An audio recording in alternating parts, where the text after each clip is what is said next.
This conference will now be recorded.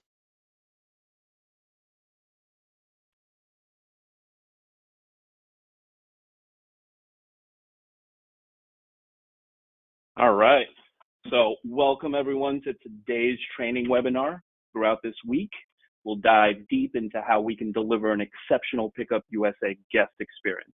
So in so doing, we can expect to offer more value to our guests and in turn, predictably grow our sales. The focus of today's webinar is the first pillar of our guest experience, which is facility cleanliness and condition. More specifically, how we can leverage checklists to oversee projects and ensure that nothing important is forgotten during execution. Now, before we dive into that topic and introduce today's guest speakers, let's review a few housekeeping items. So corporate training will be offered on a quarterly cycle. Last week, we completed our self-study training modules. Now, if you or your team has not gone through these remote refresher trainings, I strongly encourage you to visit Fran Connect and complete them. Today, Tuesday, Wednesday, and Thursday of this week from 10 to 10:30 a.m. Pacific, we'll be hosting additional training webinars on the 4 pillars of our guest experience. Virginia, a consulting expert in the hospitality industry, will be hosting tomorrow's webinar on guest hospitality. Carlos, our Houston GM, will be hosting Wednesday's webinar on our officiated game service. And Hunter, our Irwindale YDL Championship coach, will be hosting Thursday's webinar on our Youth Development League. Next week, we will be hosting our in-person training in Irwindale. You can see our agenda on the screen now. And I'll also be sharing this via email shortly. Next week, I'll be excited to host Team Denver, Hanover, Montana City, San Bernardino, and Woods Cross at our Irwindale store next week. And please note that all PickUp USA teams and all team members are invited to join for any of these specific days. If you're interested in learning more, please don't hesitate to reach out. Lastly, our guest speakers have prepared brief presentations on their topic. That said, they will be available after their presentation for a moderated Q&A. On the top right corner of your computer screen, select the word balloon icon to access the chat function of GoToMeeting.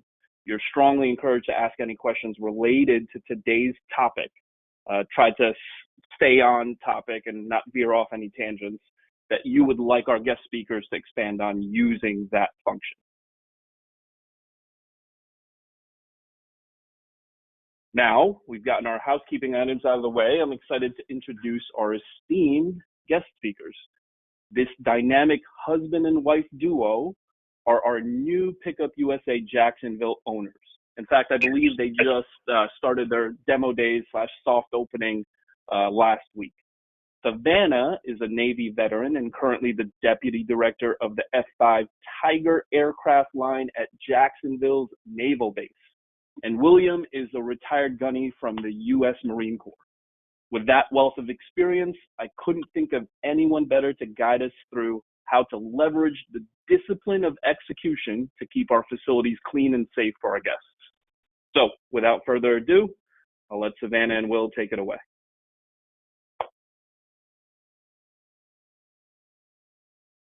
Hey, all right. Good morning, everybody. Like Paulo said, I am Savanna, and I'm here with my husband, William. And like you mentioned, we are both military veterans, so we are not strangers to cleaning and structure.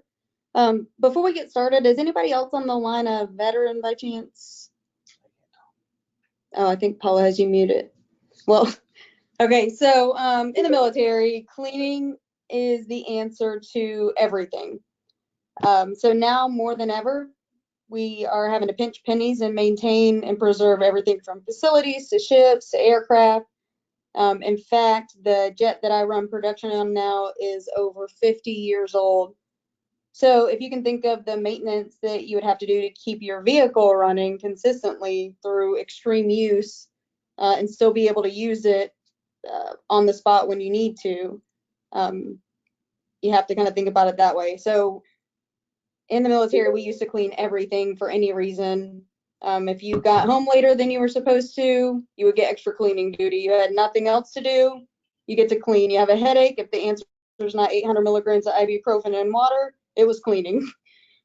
So I think it was probably a no-brainer for Paulo when he asked us to provide training on club cleanliness and a structured way of doing that.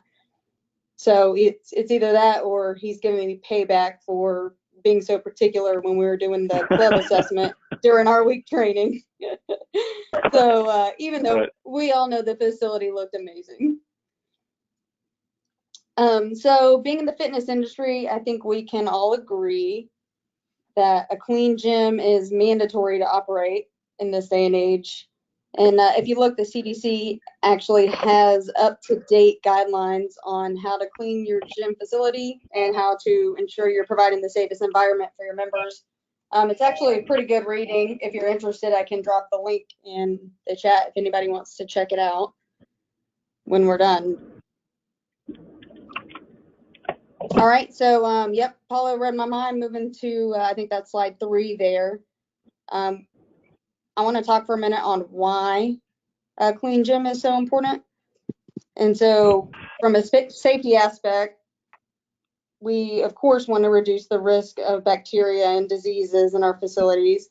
So we know all public places are a breeding ground for so many germs and bacteria and viruses. And of course, hopefully now for everybody, but I know in Florida, the coronavirus scare is dwindled down greatly.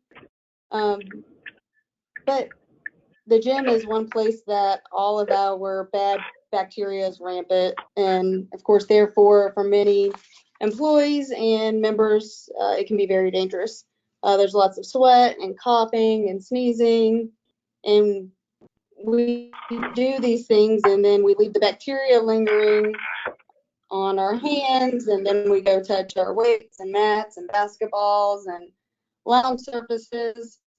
And so obviously many of these bacteria can be incredibly dangerous for our members and put them at risk for contracting diseases and leaving us with a risk of facing potential lawsuits as business owners.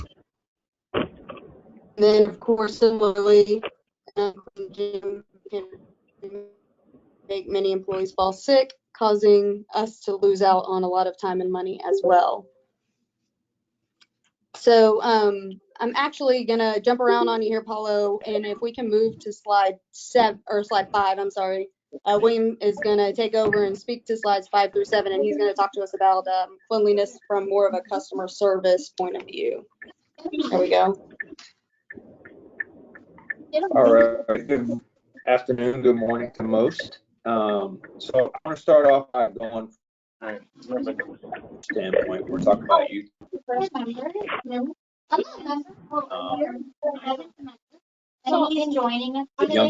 Younger customers.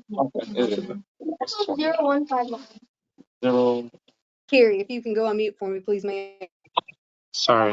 Yeah, there's a bit of background noise if someone could go and mute. Thank you. Sorry, go ahead, William. Okay. So starting with the parents. Yes, sir.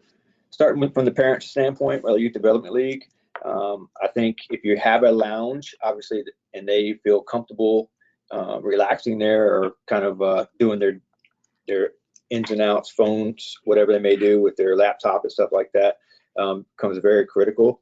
And then when you talk about maximizing your profitability, if your gym is super clean, organized, and well put together, then you can upsell. Maybe more, the parents might be more up to getting the gym piece of the membership, and that will maximize, bring you more profitability. If it's disorganized, if you have sweaty, dirty towels everywhere, sweat on the benches, that's obviously not conducive to anybody wanting to work out, but especially to the parents that might just want to drop their kids off. So, and they might not work out from that standpoint as well. And I also think that the parents who like staying at your gym and feel comfortable staying at your gym will be more apt to tell other parents about the services and want to bring, their friends and to bring their kids in and kind of be together. But if you have a kind of a disorganized, dirtier area for them, that would not go well, and they won't tell their other friends and family about the facility. So then we'll move over to the player standpoint. The number one complaint for players is obviously dirty floor. So I don't get traction. There's dust all over the place. I slip. I don't get good, good traction to be able to accelerate, decelerate, jump, and all those things. And obviously for your better players, then that puts in the question of injuries. Do they want to play there? And maybe go find somewhere else that will reduce my chance of injury as well. So having a clean floor is paramount when you're talking about the business that we're in, basketball. Then you go to, the hoops being loose, having raggedy old nets, old basketballs. All those are things that, being a part of a checklist, that would be make sure you service those areas, make sure you're cleaning your floors on a regular basis, make sure it's followed through, signed. Your managers are, kind of going back over that and verifying the cleanliness of it all. Is what's going to keep your players there, good, bad, and in between, for the long haul, because every LA Fitness, every, Bailey's that you might go to is going to be dusty, dirty, and just low maintenance. The net's probably not there, different things like that. So from those two standpoints, maximizing your profitability, going back with your parents, making sure that you provide that clean environment for them to relax in while they're waiting for their parents or their children to get done with practice. And then obviously from the player standpoint, which we all know, we just don't want to lose traction on those things. Cool. Definitely. Okay, so for the sake of time here, Paulo, I'm going to jump through. You can see on your screen here the benefits of using a checklist. And so, of course, just some additional aspects to go on, of course, on top of what Savanna, on my end, you're breaking up a little bit. Is there? They make sure nothing gets missed. And our structure is in place no matter who's performing the comes in and quits. So if on the spot somebody comes, okay, let's see, is that a little better? Better. Can you hear me now? Yes. Good. Better. Thank you. Okay. All right. Cool. Yeah. Thanks for the heads up. Yeah. So checklist. Yep. No matter who we have coming in to do this cleaning, that checklist is going to allow us to stay organized, provide that structure. So no matter what, it's done the same way each time. And then also as owners, it's going to give us something tangible to assess ourselves and also our employees with. So if we do I have a few more minutes, Paulo, I wanted to go through that activity really quick. If we want to jump down to slide 8.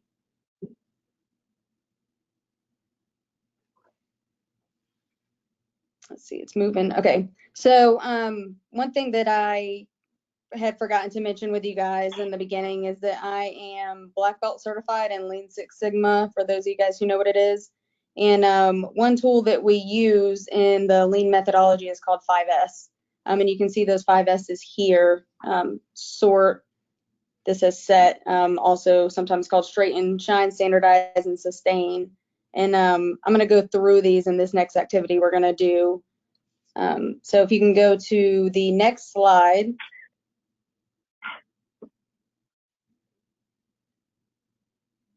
There it goes. Okay, so for everybody on the line, what we're going to do is I'm going to show you a slide here, and then I'm going to give you 20 seconds. And when you see this slide, what I want you to do is I want you to go through the numbers 1 through 49 in your head. I want you to find them in that order, in the correct sequence.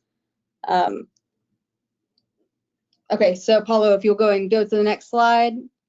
and we'll give 20 seconds starting now.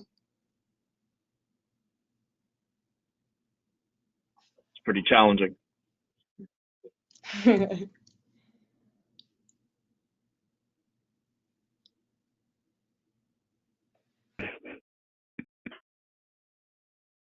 All right, so that's about 20. Yeah, I'm So lost remember what already. number you got to. Yeah, they don't make that number one very easy. But so remember what number you got to, and then we can go to the next slide. And so for this next part, we're going to implement that first S and that 5S, which is going to be sort. And so if you're applying it to the gym, this would be us going through all of our things that we've collected over the years, and we're only going to keep what's necessary, and we're going to get rid of everything else. So this is just going to ensure there's not clutter and makes it easy. So we only keep what we need. So this next slide here, yep, you're about to have 20 seconds. And I've removed the numbers 50 through 90 because we don't need those. So I want you to do the same thing here. We'll start with 20 seconds. Paula's trying to give y'all a head start here. And we're going to do the same thing. So go ahead and find the numbers 1 through 49 in order. Got 20 seconds.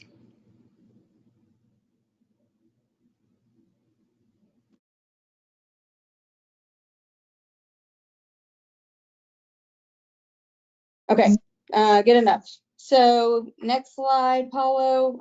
Remember, everybody should have done a little bit better that time. And so next we're going to implement that the next two S's actually, and that's going to be our set or straighten and shine. And so in the gym, we would arrange the equipment and we would label everything so everything has a place and everything goes back into its place. And then for shine, we would just be doing our actual detailing and cleaning for safety and maintenance. So in just a second, we'll go back to our activity on the next slide, and we've organized the numbers so that the number 1 is going to be in the bottom left-hand corner, and the following numbers are going to be located from left to right and bottom to top.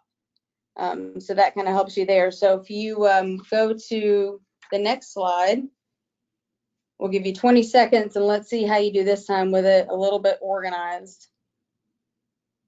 Got 20 seconds.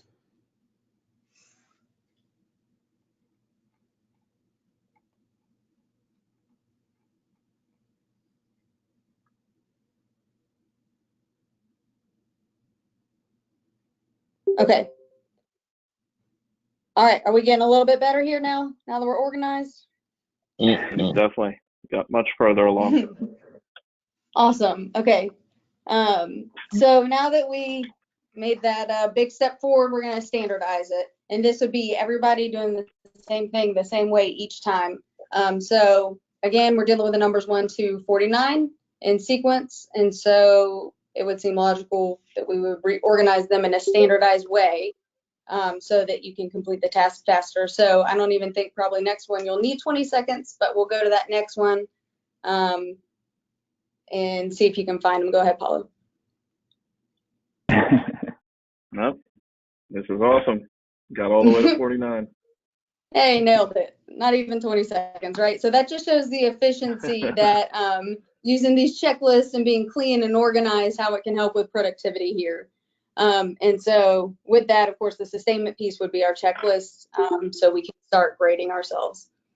So yeah, that's all I had. I know we went over time some, but I thought that was kind of a fun activity to show the effectiveness of being organized. And so over to you, Paulo. No, super fun activity and makes total sense. So it seems like it's just systemizing the whole process so that way it can repetitively get done and nothing falls through the cracks, which is brilliant. Yes, sir.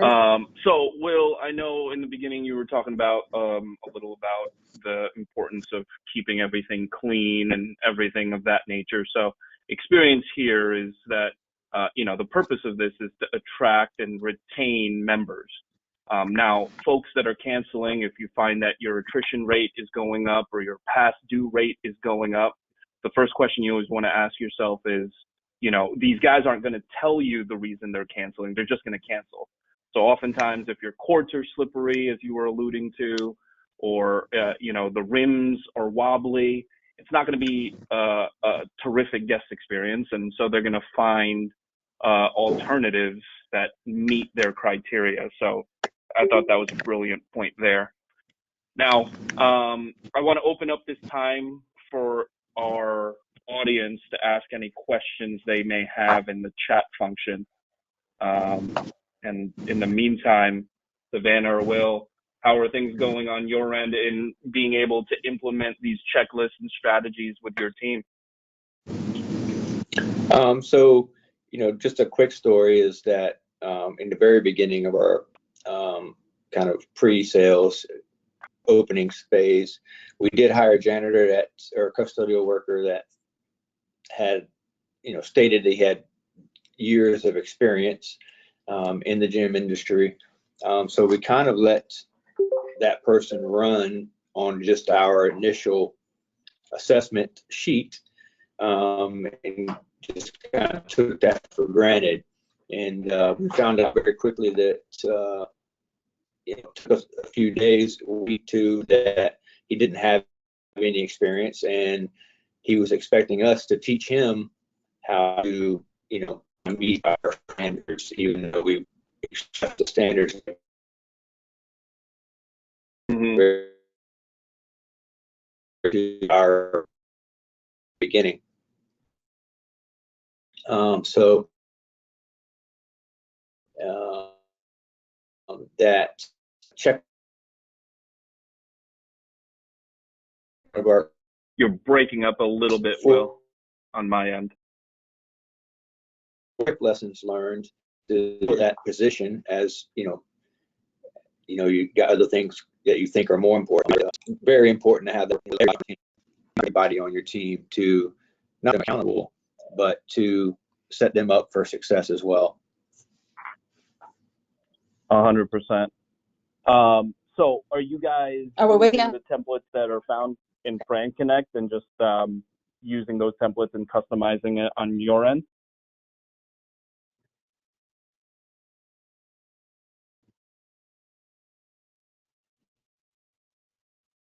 Yeah, Well, Paula, so Savanna. that's exactly what we did. We grabbed those templates out of there. But not only did we, our version of GMs, our G.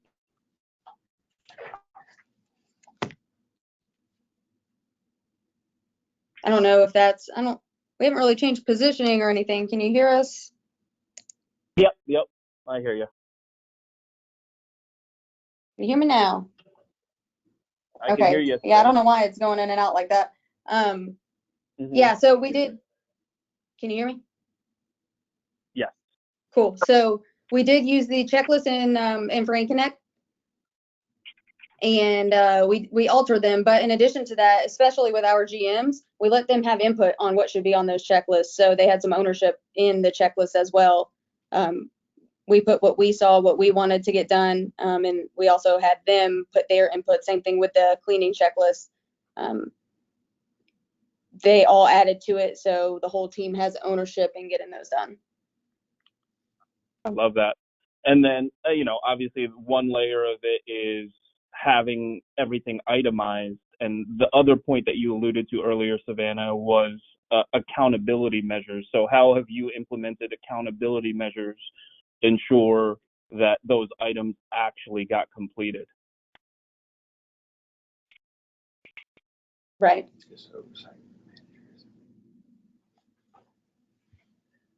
So really, we just kind of have each person, our managers, they'll actually follow through on those checklists that are, that are people below them and as well as themselves. And then they will report to us any discrepancies, any kind of failures, what we missed, just to kind of keep them accountable, even though they're there to fix it. But they keep us abreast of the I won't say failures, but the misguidance, so we can shortcomings. Make that. Mm-hmm. Yes, and we can make action plans on how that we can improve it. Do we need to change the time? Do we need to change the date? Do we need to, kind of, add more to it? So just kind of having the GMs overseeing it and managing it, but then again, relaying it to us kind of keeps us all accountable, if you will. For sure. Over here in Irwindale, what we've found is to be impactful is giving everyone a very clear number on their performance. So for us, I have our weekly meetings with our GMs, and our agenda remains the same. And the corrective action plan is based on the 4 pillars of our guest experience. And in order to be able to elevate it as an action plan, we first need to identify, discuss, and solve the issues that we've experienced in that previous week. So we're going to look at our guest experience audit review, and we have a scorecard for it that we've developed on as a Google sheet that everyone can share.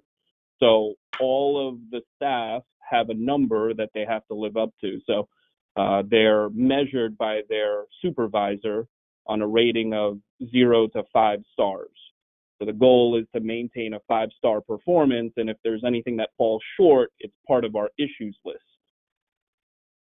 And our issues list continue to pile up, and so when we meet, we look to prioritize which issue we want to solve for that week. And then that becomes that week's corrective action plan. So we've found that to be a helpful way to set expectations and to easily measure performance so we can train on it and make sure stuff gets done on our end.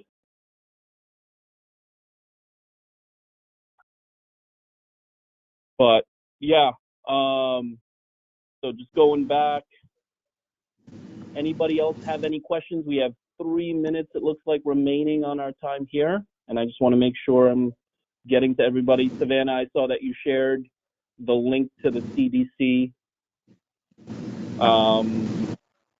guidance on keeping everything hygienic in the club. Thank you for that. Yes, sir.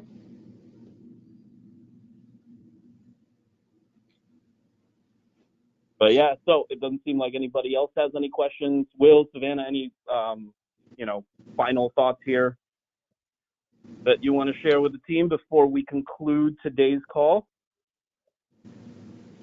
No, Paulo, I think we about covered it.